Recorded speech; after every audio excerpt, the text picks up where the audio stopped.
would he know? Would he know that we're aware of some kind of programmer's presence? I mean, how?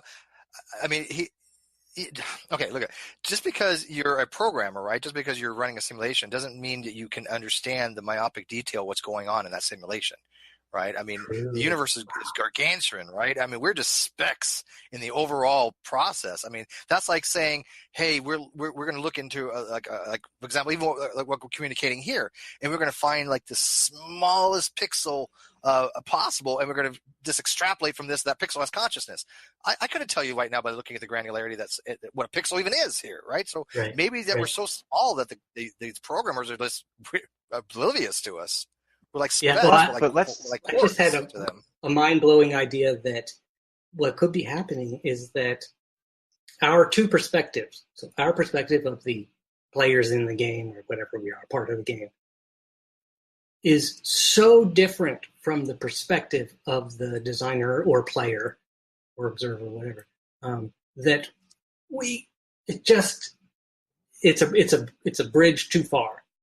You know what I mean? That like they have no idea what we're thinking, and I don't want to say they don't care, but like, for instance, when we look at ants, Michio Kaku, the great science explainer, he talks about, the Kardashev numbers. You know about that? So in other words, he talks about someone named Kardashev, I think it is, came up with these levels of intelligence or levels of civilization. Civilization, 1 to 5 civilization. Exactly, right? And so if you can control your entire planet, which we're not quite at, that's 1. If you can control your solar system, that's 2. If you can control your entire galaxy or something, that's 3, and so forth. Mm-hmm. But what he says is that if there are much higher intelligences in the universe, then we are very likely to be like ants next to a superhighway. And in that we're living our life and just have, it's impossible for us to conceive. However, and I never really thought about the reverse perspective, which is that we're driving down a superhighway. You don't even notice the ants, and if you did, we don't even. Right? It's a big question. What's the answer? Yeah, you're right. You don't have that resolution to even notice the ants. Right? You don't care about them. Yeah. So in fact, there's a theory that goes that if, and I'm trying to remember where I saw this, but it was a really cool kind of thought experiment. They said that, okay, if we're looking at 2D characters, right? Mm-hmm. We can see them. We can see them because we're 3D. We can see them from each angle. But since they're 2D, if we stand up over top of them, they can't see us from that angle because it's one that's outside of their.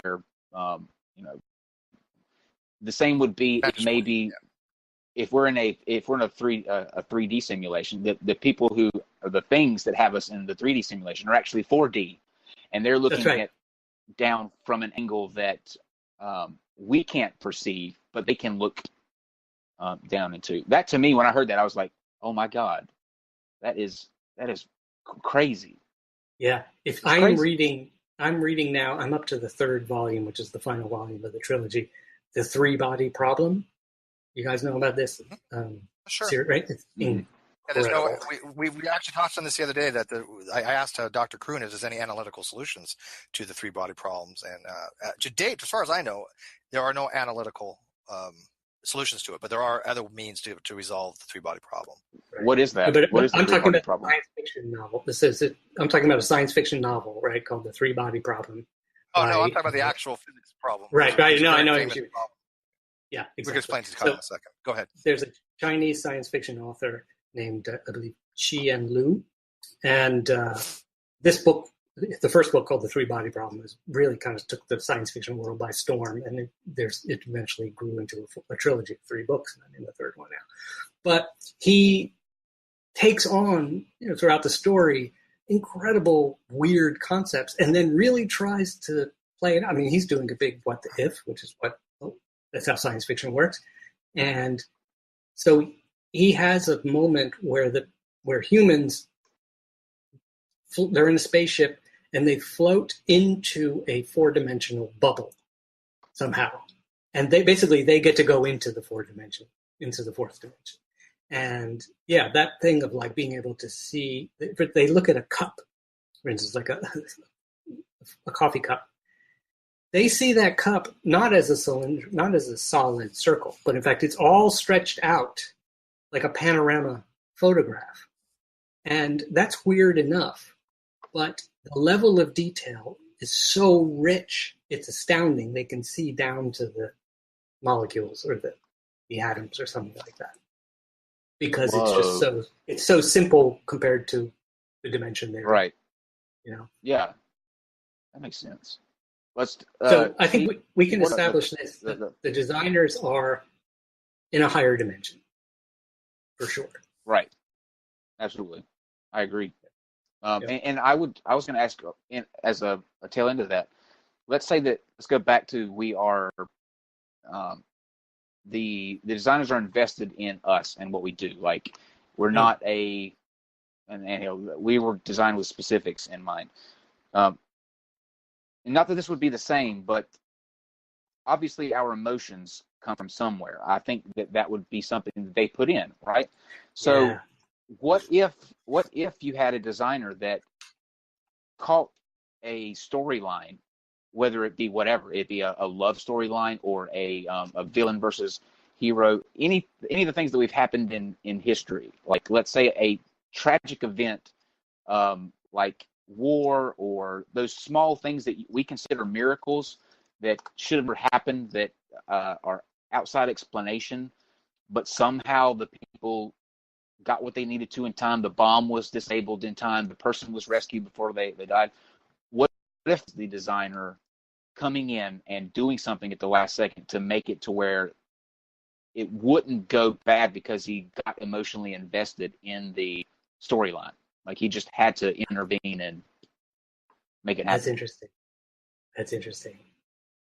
So the question is, are you saying, has the designer ever intervened?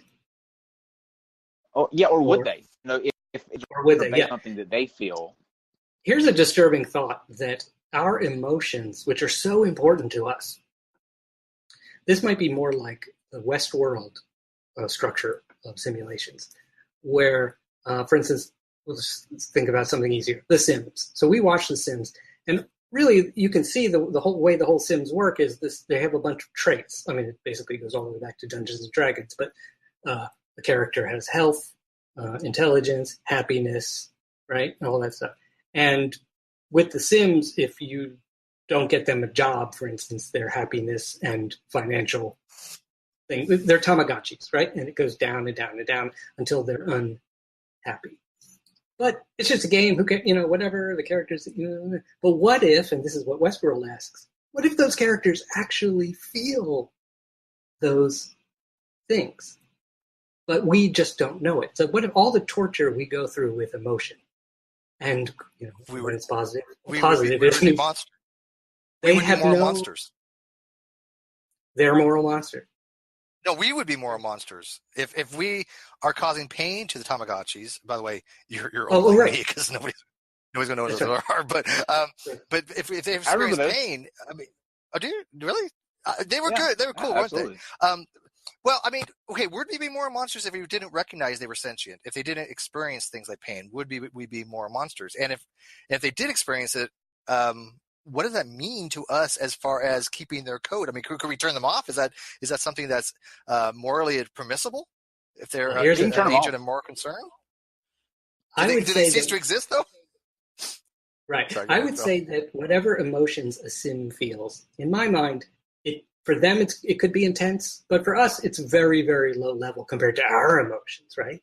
And I think that maybe this implies that the designer who's watching us, their emotions must be so intense.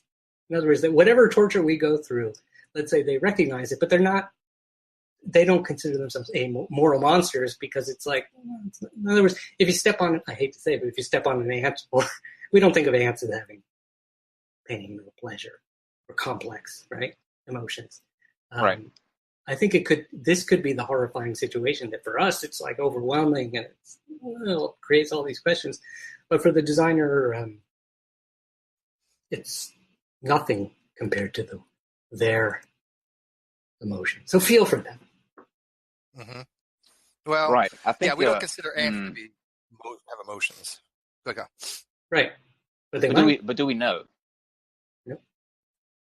Yeah, that's the thing. Do we know? I think we can say we know. I think you can make a good case from a neurological point of view that they don't have the ability to have things like certain complex things like executive functions, decision-making abilities, or emotions, right? Because in order to have those things as we understand them, you need certain things like in the mind, in the brain, right? You need a physical substrate, which we call the brain. They have decision-making skills. They're really actually, well, kind of ants don't. I mean, they're really a hive mind for the most part, right? Mm. I mean, they're autonomous in their own way, but it's more instinctual than anything else, I would imagine. Well, we are a hive mind too, I would say.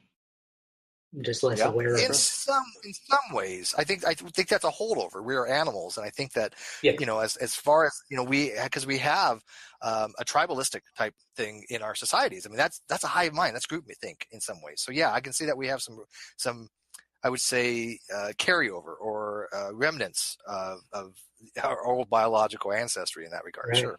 Actually, this starts to give us another way of looking at the division between the lower level, let's say sim players and the designers. That the design, we think we have individual, right? Let's say we do. We have individual free choice. We have all this kind of stuff. But for instance, you don't even have to go up to the designers of the world. People who deal with the macro systems. So city planners, Mark Zuckerberg with Facebook, right? Anyone who deals with humans on a much larger scale, the stock market, right? Economists and all that kind of stuff. They don't care what the individual emotions are, right? They might say, yeah, there's a whole range of stuff going on here. Some guy's rich, some guy's super poor, and maybe the rich guy's happy in some way and the poor person is not happy. But they don't care. They're just interested in the system, the hive itself. So for instance, bees, who knows? But if bees do have individual ideas of themselves as individuals, it's not apparent to us, and it isn't even, since it's not accessible, it's not interesting. Right. So we could say that's a good. Yeah. Yep. Prison's that way too. Prison is they don't obviously care one bit what each individual prisoner or what they're if they're going through anything, if how they feel about this. They're going to do what's best for the conglomerate, everything as a whole. They're going to make decisions based on what's best for that entire operation and not at individual prisoner level. Yeah. So one thing that could be entertaining the designers, of course, this is a little bit obvious, but like just the whole evolution of our species would be interesting to them. Yeah. Yeah.